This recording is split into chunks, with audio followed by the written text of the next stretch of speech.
Kebenaran firman Tuhan di dalam 1 Korintus pasal yang ke-9 ayat yang pertama sampai dengan ayat yang ke-27. Jadi 1 Korintus pasal 9 ayat yang pertama sampai dengan ayat yang ke-27. Nanti yang akan saya bacakan ayat yang pertama sampai dengan ayatnya yang ke-14.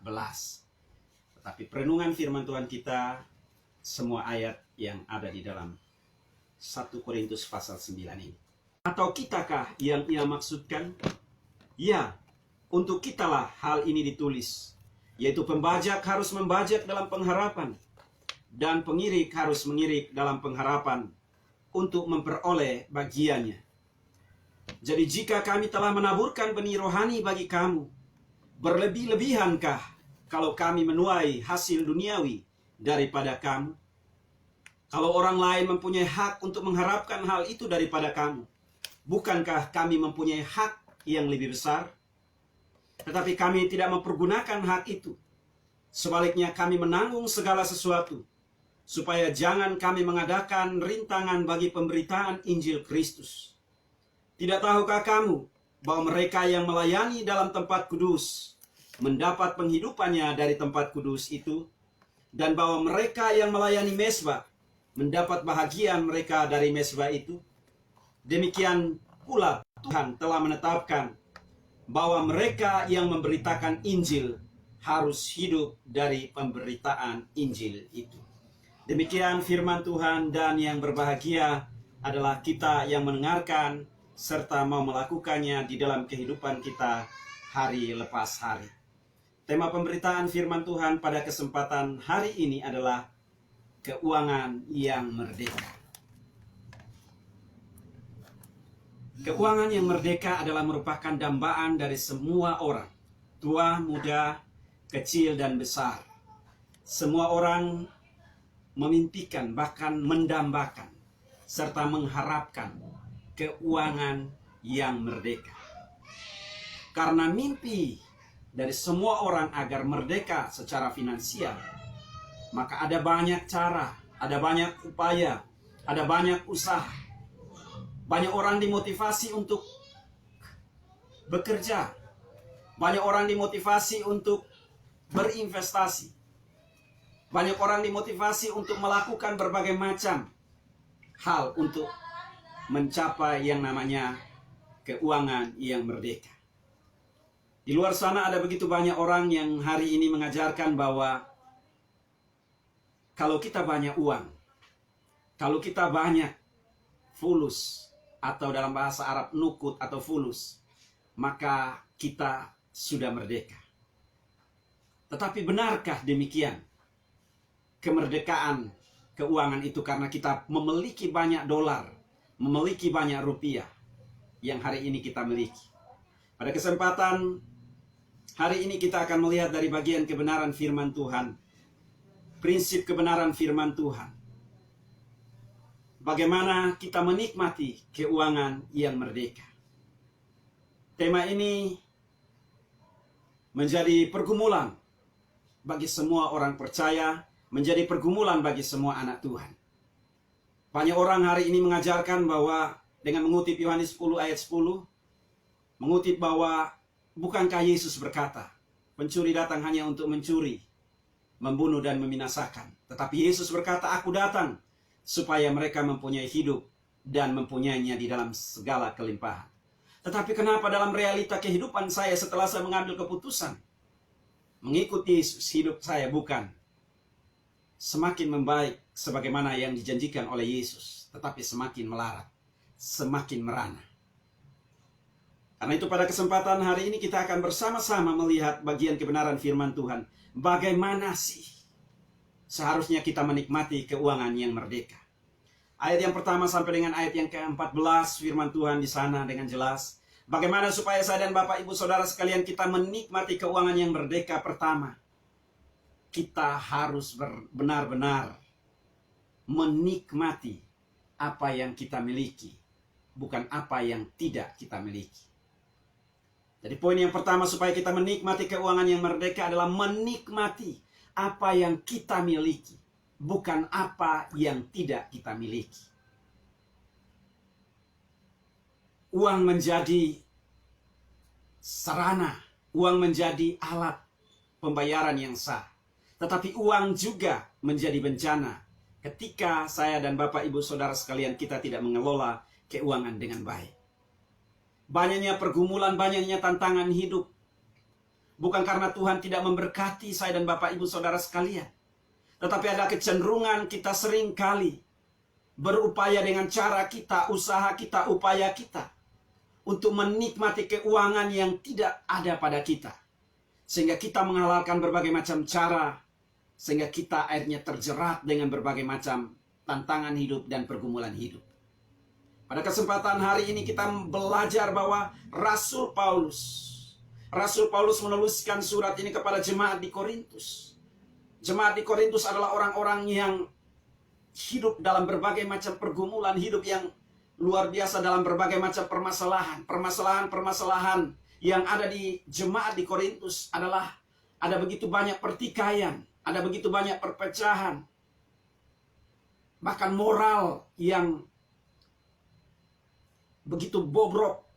Bahkan juga terjadi perpecahan karena makanan dan minuman. Terjadi perpecahan karena masalah hak dan kewajiban dari seorang rasul yang seharusnya dia dapatkan. Ada permasalahan tentang bahasa roh, ada permasalahan tentang kebangkitan. Rasul Paulus mencoba untuk menjawab dan menyelesaikan setiap pergumulan, persoalan yang ditanyakan oleh orang-orang percaya yang ada di Korintus pada masa itu. Dan salah satu persoalan adalah berkaitan dengan hak dan kewajiban seorang rasul. Hak dan kewajiban sebagai seorang percaya. Bagaimana seharusnya seorang percaya menikmati keuangan yang berkelimpahan di dalam kehidupannya. Di ayat yang pertama sampai dengan ayat yang ke-14 dengan jelas bahwa kita harus menikmati apa yang Tuhan percayakan kepada kita, bukan apa yang tidak ada pada kita. Maka kita akan mengalami yang namanya kemerdekaan. Banyaknya pergumulan dan persoalan hidup menyangkut keuangan karena banyak orang tidak puas dengan apa yang hari ini Tuhan titipkan, tidak puas dengan apa yang hari ini Tuhan anugerahkan dan yang Tuhan percayakan kepadanya. Sehingga dia keluar dari koridor kebenaran firman Tuhan. Banyak orang hari ini karena tidak puas dengan keuangan yang zaman di mana hari ini kita hidup adalah zaman hedonisme, di mana orang-orang masing-masing ingin menunjukkan seluruh totalitas kehidupannya. Sehingga ada begitu banyak manusia, ada begitu banyak orang hari ini menghalalkan segala cara, sekalipun dia tahu bahwa dia tidak sanggup, dia tidak mampu untuk menyelesaikan masalah secara khusus keuangan berkaitan dengan kartu kredit. Kepada saya dan Bapak Ibu Saudara sekalian, berkat Tuhan. Tetapi karena ketidakpuasan banyak orang coba untuk memperbandingkan dirinya dengan orang lain. Kenapa orang lain bisa membeli sesuatu? Kenapa saya tidak bisa membeli sesuatu? Hal ini memicu konsep dan cara berpikir dari orang-orang percaya juga hari ini. Sehingga akhirnya mencoba keluar dari koridor kebenaran firman Tuhan. Dan dia mengabaikan kebenaran firman Tuhan. Dia berutang, dia menipu, dia berdusta dan lain sebagainya. Karena tidak puas dengan keuangan yang Tuhan percayakan kepadanya. Jadi rahasia agar kita merdeka secara finansial, mari kita menikmati keuangan itu Bapak Ibu. Karena ketidakpuasan ini firman Tuhan di dalam 1 Timotius pasal yang ke-6 ayat yang ke-10 di sana firman Tuhan berkata demikian Bapak Ibu yang dikasihi oleh Tuhan Yesus Kristus. Firman Tuhan berkata, karena akar segala kejahatan ialah cinta uang. Sebab oleh memburu uang lah beberapa orang telah menyimpang dari iman dan menyiksa dirinya dengan berbagai-bagai duka. Jadi karena tidak puas dengan keuangan, tidak puas dengan berkat keuangan yang Tuhan titipkan, yang Tuhan anugerahkan, yang Tuhan percayakan kepadanya, banyak orang hari ini menghalalkan segala cara. Firman Tuhan berkata bahwa karena akar segala kejahatan ialah cinta uang. Karena cinta uang, orang telah melakukan hal-hal yang bertentangan dengan firman Tuhan. Sehingga dia tidak merdeka. Tetapi dia disandra oleh karena dia cinta akan uang. Cinta akan uang telah membuat banyak orang akhirnya hari ini korupsi. Cinta akan uang membuat banyak orang hari ini hidup di luar kebenaran.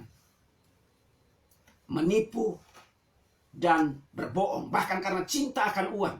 Banyak orang hari ini membunuh orang karena tidak mampu membayar utangnya.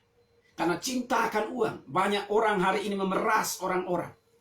Apa yang bukan menjadi haknya, dia akhirnya melakukan hal yang tidak sepantasnya dia lakukan. Firman Tuhan berkata, karena akar segala kejahatan ialah cinta akan uang. Sebab oleh memburu uanglah beberapa orang telah menyimpang.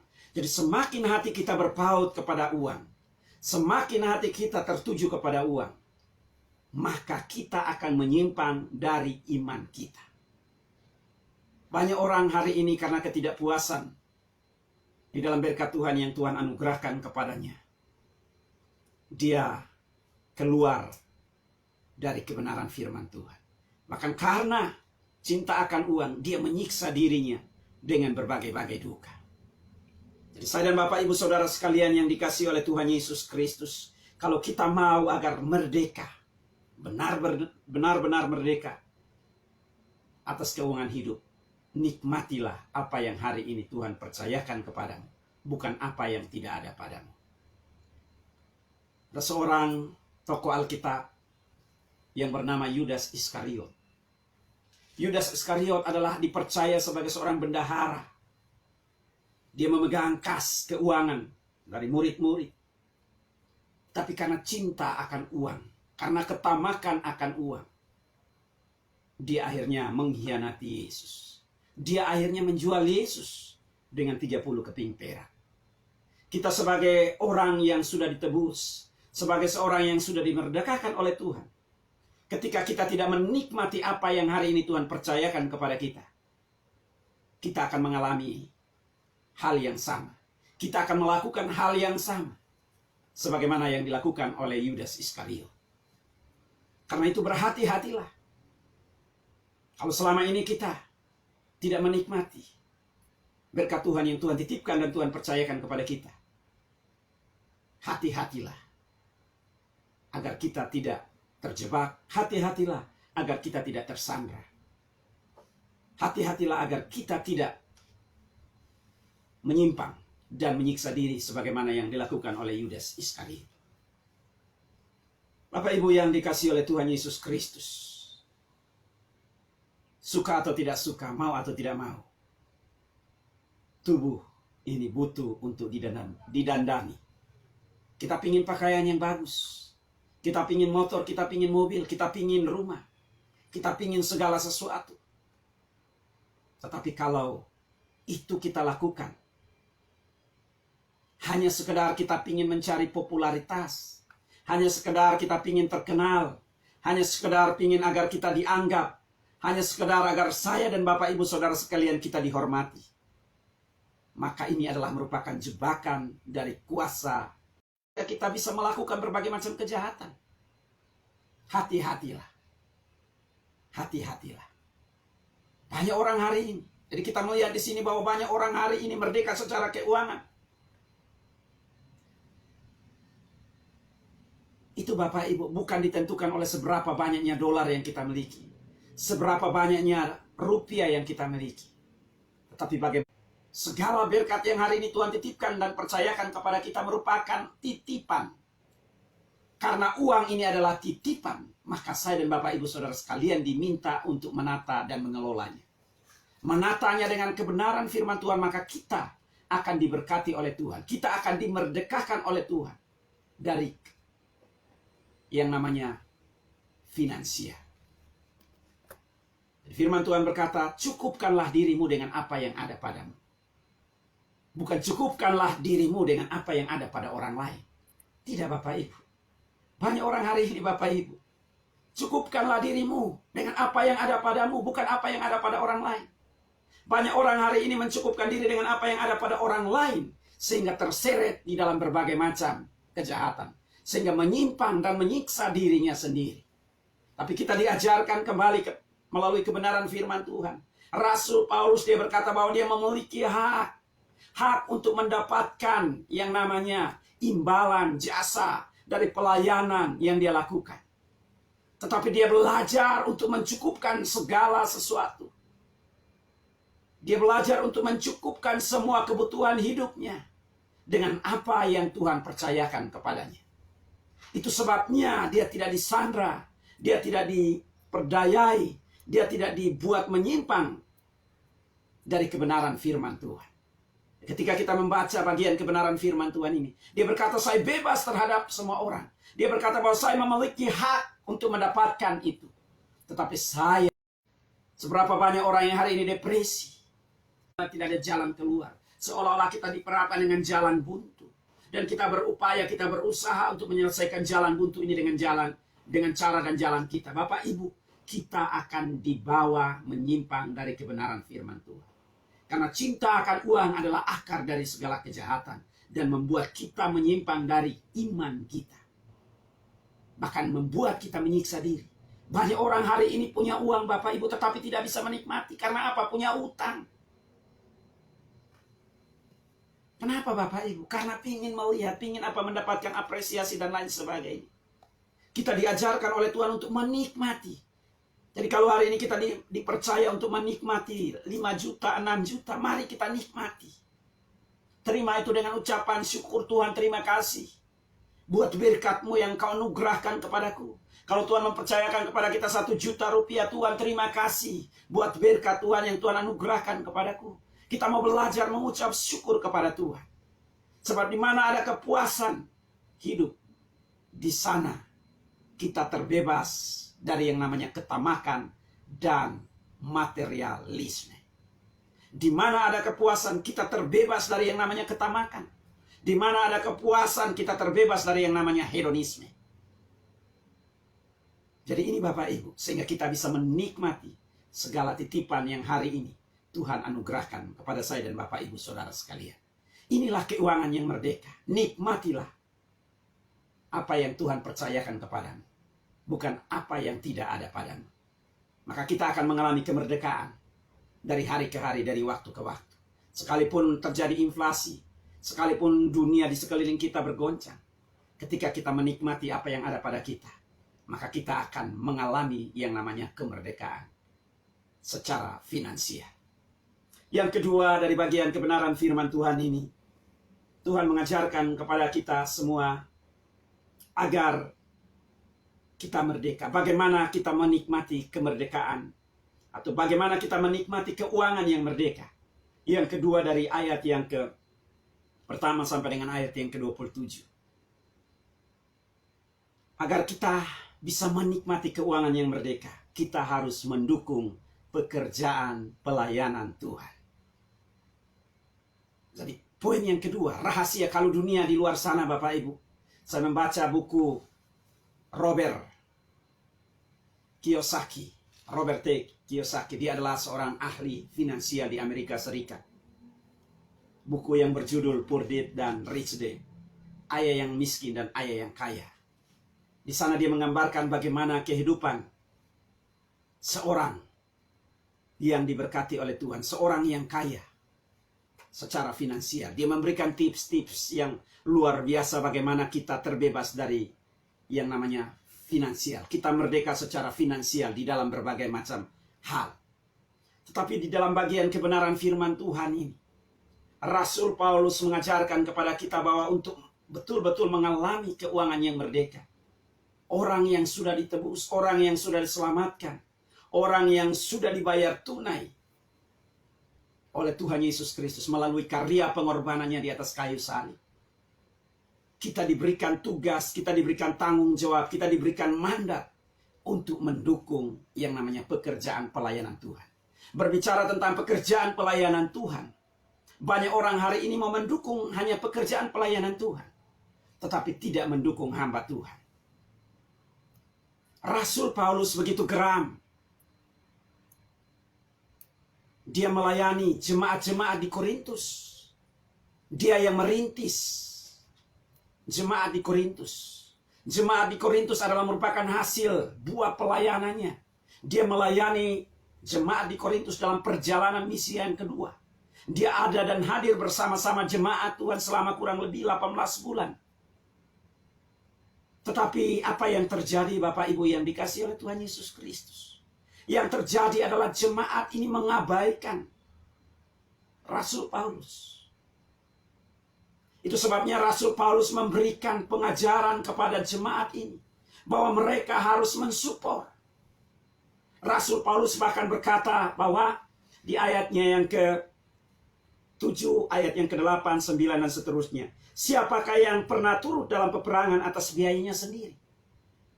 Kita berperang, itu bukan peperangan yang dilakukan oleh tentara. Itu tidak pernah tentara yang terjun di ladang pelayanan mengeluarkan biayanya sendiri. Secara tegas Rasul Paulus mengajarkan kepada jemaat bahwa hamba Tuhan, pekerjaan Tuhan itu perlu didukung, tetapi hamba Tuhan juga perlu didukung. Hari ini ada begitu banyak hamba Tuhan yang terdampak dengan COVID-19. Jemaat Tuhan masa bodoh. Jemaat Tuhan tidak mau ambil pusing dengan keberadaan hamba-hamba Tuhan. Sangat miris, Bapak Ibu. Sangat sedih. Bahkan di sini Bapak Ibu yang dikasihi oleh Tuhan Yesus Kristus, siapakah yang menanami kebun anggur dan tidak memakan buahnya? Orang bekerja, dia mendapatkan makan. Adakah hari ini Bapak Ibu Saudara sekalian bekerja di perusahaan dan perusahaan tidak membayar? Jadi Rasul Paulus mengajarkan kepada kita bahwa mendukung pekerjaan pelayanan Tuhan itu sangat amat penting. Banyak orang hari ini hanya mau mendukung pekerjaan pelayanan Tuhan, tetapi tidak mendukung hamba Tuhan. Rasul Paulus mengajarkan kepada jemaat di Korintus bahwa ini loh tugas tanggung jawabmu. Hak dan kewajiban. Saya sebagai seorang rasul, saya sebagai seorang pemberita Injil. Kalau kamu menanam buah anggur dengan harapan bahwa kamu akan memetik dan memakan hasilnya. Rasul Paulus, saya sederhanakan bahasanya, dia berkata, ya saya melayani kalian. Saya melayani. Apakah tidak boleh saya menikmati berkat dari kalian? Sangat amat tegas Bapak Ibu. Bahkan dia berkata, atau siapakah yang mengembalakan kawanan domba dan yang tidak minum susu domba itu? Ini mengajarkan tentang bagaimana jemaat Tuhan, bagaimana orang percaya harus mendukung, mensupport hamba Tuhan. Memang tidak dapat dipungkiri, di luar sana ada begitu banyak hamba Tuhan yang sudah support yang diberikan oleh jemaat Tuhan. Bapak Ibu yang dikasihi oleh Tuhan Yesus Kristus, ini sangat amat penting. Hamba Tuhan hari ini tidak mau berbicara tentang hal keuangan ini. Bahkan titipan sponsor, saya berkata kepada rekan-rekan hamba Tuhan, kita yang harus menyuarakan, kita yang harus menyuarakan, kita yang harus mengedukasi jemaat. Bagaimana kita tidak menyampaikan kebenaran ini? Bagaimana jemaat tahu?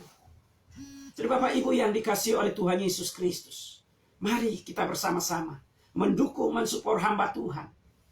Hamba Tuhan melayani, memberitakan Injil, makan dari Injil. Bapak Ibu bekerja di perusahaan, Bapak Ibu dibayar. Hamba Tuhan tidak menuntut Bapak Ibu untuk dibayar, digaji. Tetapi hamba Tuhan juga mau bekerja bersama-sama. Rasul Paulus menginginkan supaya apa? Ada kerjasama. Itu Bapak Ibu. Apa yang kukatakan ini bukanlah hanya pikiran manusia saja. Bukankah hukum Taurat juga berkata-kata demikian? Jadi Rasul Paulus berkiblat Bapak Ibu. Berkiblat di dalam kitab Taurat. Di dalam Bilangan 18. Di sana bagaimana hak dan kewajiban para imam. Mereka melayani di mezbah Tuhan. Mereka melayani di altar Tuhan. Ada berkat Tuhan yang Tuhan siapkan. Melalui siapa? Melalui jemaat Tuhan. Melalui bangsa Israel. Mereka tidak mendapatkan apa-apa. Nah, Bapak Ibu yang dikasihi oleh Tuhan Yesus Kristus, di dalam kitab Nehemia, kalau kita melihat di sana Bapak Ibu, mendukung pekerjaan Tuhan di sini, kita mendukung hamba Tuhan, tetapi kita juga mendukung pekerjaan Tuhan. Pekerjaan Tuhan di gereja lokal. Ini berbicara kita juga harus mendukung pekerjaan Tuhan di gereja lokal. Kita juga harus mendukung pekerjaan, kebutuhan gereja lokal. Kita juga diajarkan untuk mendukung gereja-gereja yang saat ini sedang dirintis. Ada gereja-gereja, ada perintisan-perintisan gereja baru.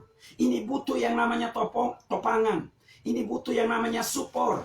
Ini butuh yang namanya dukungan. Dan dukungan ini datang dari mana? Dukungan ini datang dari jemaat Tuhan. Jemaat-jemaat di Korintus adalah orang-orang yang diberkati Tuhan. Kalau kita baca Bapak Ibu yang dikasihi oleh Tuhan Yesus Kristus, di dalam kitab Nehemia, pasal yang ke-12 ayat 44 sampai dengan ayat 47. Di sana Bapak Ibu akan mendapatkan bagaimana bangsa Israel, mereka berupaya, mereka berusaha Bapak Ibu, sedemikian rupa. Ada yang makan tetapi tidak kenyang, ada yang minum tetapi tidak puas, ada yang bekerja untuk mendapatkan upah, tetapi upahnya itu Bapak Ibu diisi dalam pundi-pundi yang bolong. Jadi ini saya mau bagikan kepada kita semua pada kesempatan hari ini bahwa pekerjaan pelayanan Tuhan itu perlu ditopang. Supaya Bapak Ibu Saudara sekalian diberkati oleh Tuhan. Itu kebenaran firman Tuhan. Banyak orang percaya hari ini diberkati oleh Tuhan dengan firman Tuhan yang disampaikan, yang ditaburkan oleh hamba-hamba Tuhan. Tetapi banyak anak-anak Tuhan hanya berkata haleluya. Jadi kebanyakan Bapak Ibu yang dikasih oleh Tuhan Yesus Kristus, hamba Tuhan hanya dijadikan sebagai apa Bapak Ibu? Sebagai kuda beban. Sebagai kuda beban Bapak Ibu. Jadi hamba Tuhan seringkali Bapak Ibu dituntut untuk melayani, dituntut untuk melakukan segala sesuatu. Tetapi Bapak Ibu, segala sesuatu yang dilakukan oleh hamba Tuhan itu hanya dilihat oleh jemaat hanya sebatas sebuah pengabdian. Ini menyedihkan sekali Bapak Ibu yang dikasihi oleh Tuhan Yesus Kristus. Karena itu Bapak Ibu, inilah tidaklah heran Bapak Ibu. Tidaklah heran kalau hari ini kita melihat banyak orang yang sudah diberkati oleh Tuhan. Rasul Paulus berkata, sudah diberkati oleh Tuhan. Firman Tuhan di dalam 2 Korintus, pasal yang ke-9, ayat yang ke-6, Bapak Ibu. Di sana firman Tuhan berkata demikian. Saya mau bacakan bagi kita semua. Sehingga kita mengerti rahasia kebenaran firman Tuhan ini. 2 Korintus, pasal 9, ayatnya yang ke-6, firman Tuhan berkata, camkanlah ini, di judul di perikop yang diberikan, memberi dengan sukacita, membawa berkat. Camkanlah ini, orang yang menabur sedikit akan menuai sedikit juga. Dan orang yang menabur banyak akan menuai banyak juga. Hendaklah masing-masing memberikan menurut kerelaan hatinya. Janganlah dengan sedih hati atau karena paksaan. Sebab Allah mengasihi orang yang memberi dengan sukacita. Dan Allah sanggup melimpahkan segala kasih karunia kepada kamu, supaya kamu senantiasa berkecukupan di dalam segala sesuatu, dan malah berkelebihan di dalam pelbagai kebajikan. Seperti ada tertulis, ia membagi-bagikan, ia memberikan kepada orang miskin kebenarannya, tetap untuk samanya. Ia yang menyediakan benih bagi penabur dan roti untuk dimakan. Ia juga yang akan menyediakan benih bagi kamu dan melipat gandakannya dan menumbuhkan buah-buah kebenaran. Jadi Bapak Ibu yang dikasihi oleh Tuhan Yesus Kristus, mari dukunglah pekerjaan pelayanan Tuhan. Kalau mau melihat Bapak Ibu merdeka, keuangan yang merdeka, mengalami, menikmati keuangan yang merdeka, mari dukunglah pekerjaan pelayanan Tuhan. Dimanapun Bapak Ibu bergereja, dukunglah pekerjaan pelayanan Tuhan. Mulai dari hamba Tuhannya, mulai dari pekerjaan gereja lokal, kebutuhan gereja lokal, kebutuhan, bahkan perlengkapan gereja lokal, bahkan juga merintis keluar, mendukung gereja-gereja Tuhan yang sedang dirintis. Dan Bapak Ibu akan diberkati oleh Tuhan. Itu janji firman Tuhan. Jadi keuangan yang merdeka bagi prinsip dunia, Bapak Ibu, itu mengumpulkan segala harta kekayaan yang ada untuk kepentingan diri kita, tapi tidak bagi kita orang percaya. Kebenaran firman Tuhan mengajarkan kepada kita bahwa kita sedang berinvestasi. Ketika Bapak Ibu Saudara sekalian mendukung pekerjaan pelayanan Tuhan, Bapak Ibu sedang menginvestasikan sesuatu yang abadi. Sebab firman Tuhan, Bapak Ibu berkata bahwa kalau kita mengumpulkan sesuatu di dalam dunia, harta benda di dalam dunia, ngengat dan karat itu akan mengambilnya.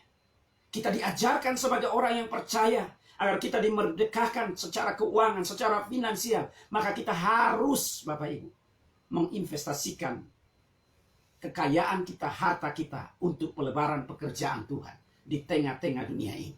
Di dalam 1 Timotius pasal yang ke-6 ayat 17 sampai dengan ayat yang ke-19, saya mau bacakan bagi kita sekalian. Demikian kebenaran firman Tuhan. Tetapi yang kuutamakan bukanlah pemberian itu, melainkan buahnya yang makin memperbesar keuntunganmu. Ya. 1 Timotius. Oh salah, saya salah. Salah ya Bapak Ibu, sorry. 1 Timotius saya baca di Filipi.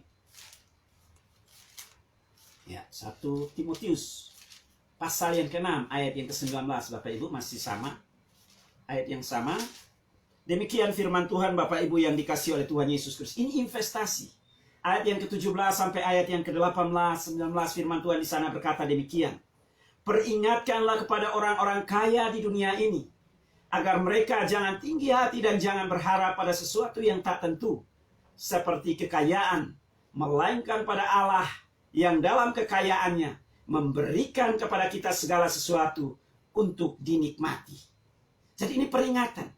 Peringatkanlah kepada orang-orang kaya di dunia ini, agar apa? Menikmati segala sesuatu yang Allah titipkan, Allah percayakan kepada saya dan Bapak Ibu Saudara sekalian untuk dinikmati. Tetapi mengapa banyak orang tidak dinikmati? Karena salah Bapak Ibu. Hanya untuk kepentingan dirinya sendiri. Ayat yang 18. Peringatkanlah agar mereka itu berbuat baik, menjadi kaya dalam kebajikan, suka memberi dan membagi.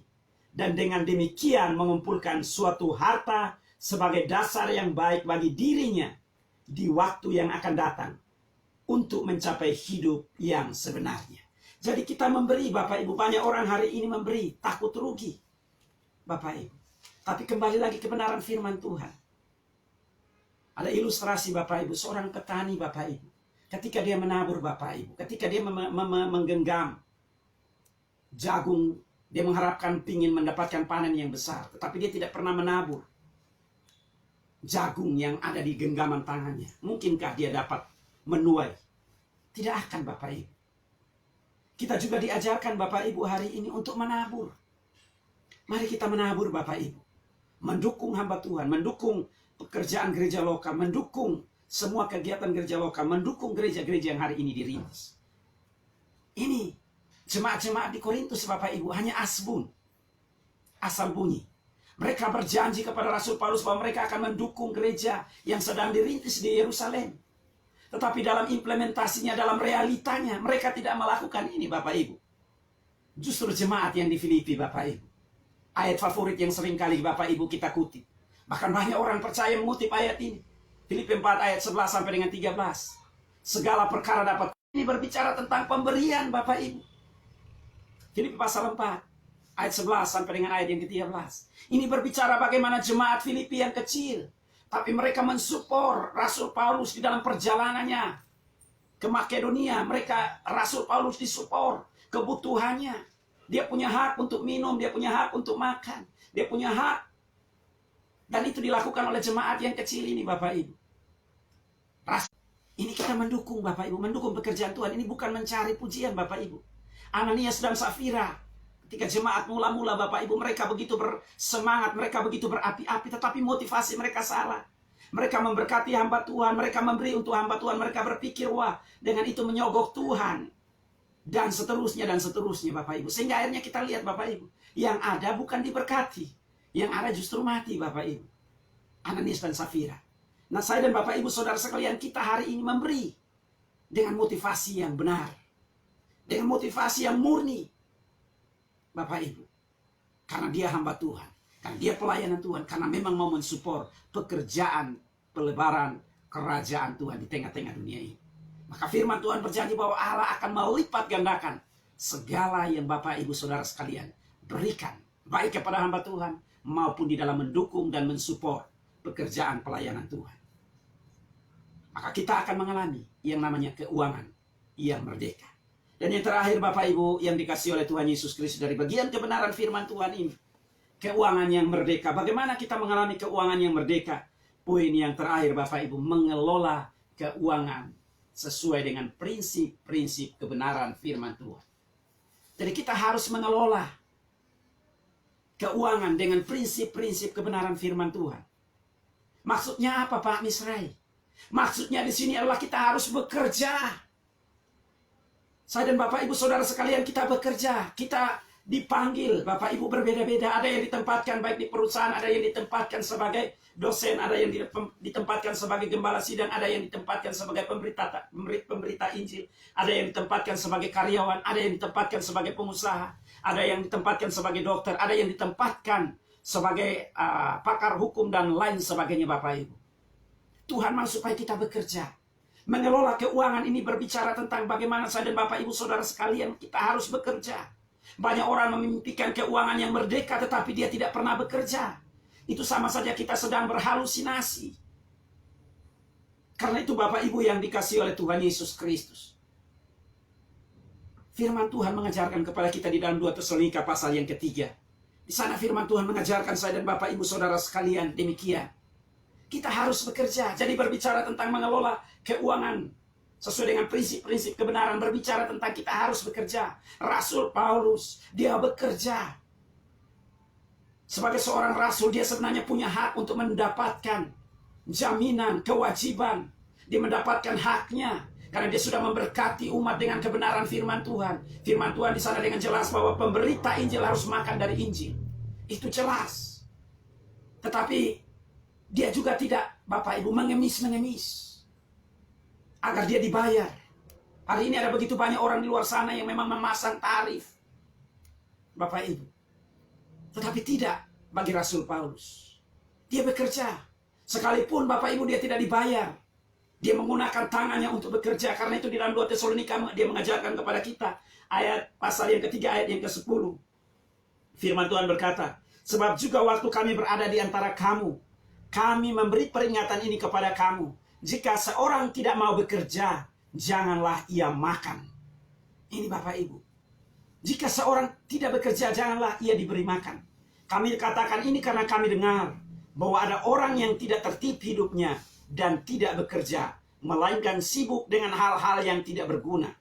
Orang-orang yang demikian kami peringati dan nasihati dalam Tuhan Yesus Kristus, supaya mereka tetap tenang melakukan pekerjaannya, dan dengan demikian makan makanannya sendiri. Jadi Bapak Ibu yang dikasihi oleh Tuhan Yesus Kristus, agar kita merdeka secara finansial, kita dituntut untuk bekerja. Apapun profesi kita, kita harus bekerja. Karena ini ajaran firman Tuhan. Kita memimpikan supaya kita terbebas dari yang namanya finansial tanpa kita bekerja adalah suatu kemustahilan. Nah, bekerja yang benar. Kita harus bekerja dengan benar. Hasil akhirnya kita serahkan kepada Tuhan. Kita serahkan kepada Tuhan. Itu yang pertama. Yang kedua, Bapak Ibu, mengelola keuangan sesuai dengan prinsip-prinsip kebenaran firman Tuhan. Ini belajar apa? Investasi. Kita harus belajar berinvestasi. Bapak Ibu. Berinvestasi, baik itu waktu, tenaga, pikiran. Bahkan potensi talenta yang hari ini Tuhan anugerahkan kepada kita. Kita harus kembangkan. Kita harus kembangkan. Banyak orang hari ini mudah menyalahkan diri. Kenapa saya terlahir seperti ini? Mengasihi dirinya sendiri. Dia mengeluh atas dirinya sendiri.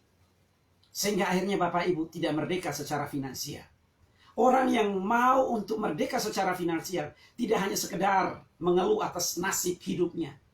Orang yang mau merdeka secara finansial tidak serta-merta menyesali nasib hidupnya, tetapi keluar dan berjuang melakukan pekerjaan.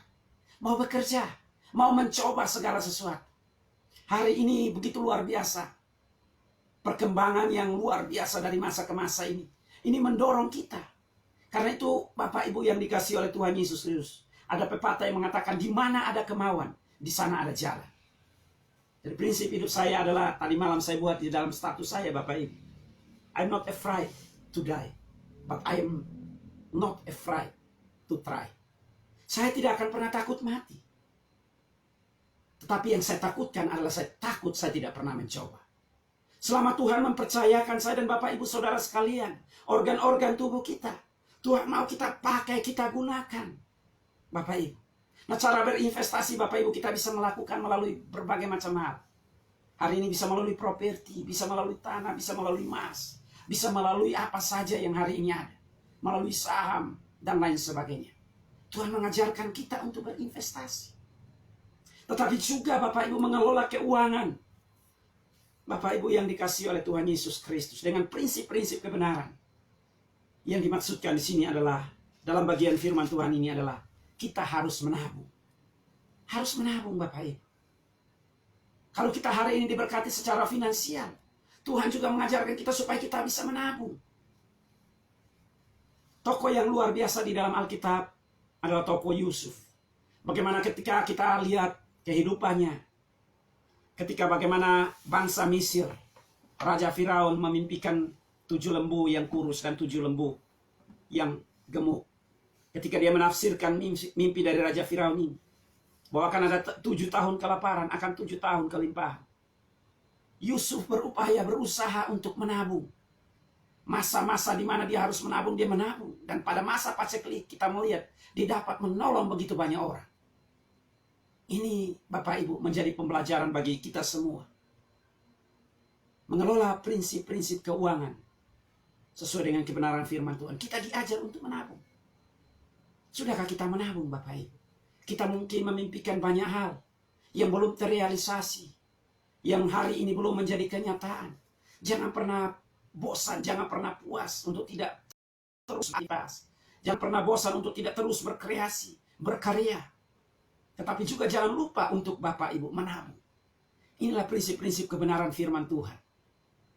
Dan mengolah prinsip-prinsip kebenaran firman Tuhan, keuangan yang merdeka Bapak Ibu, ini adalah memberi. Supaya kita merdeka, keuangan yang merdeka, kita juga mengelola dengan prinsip-prinsip kebenaran firman Tuhan. Memberi Bapak Ibu. Memberi, tadi di atas poin yang kedua sudah saya uraikan. Ya kita harus memberi, jangan pelit-pelit Bapak Ibu. Tetapi juga kita harus memberikan kepada orang yang tepat. Tuhan taruh di hati kita, kita harus memberi.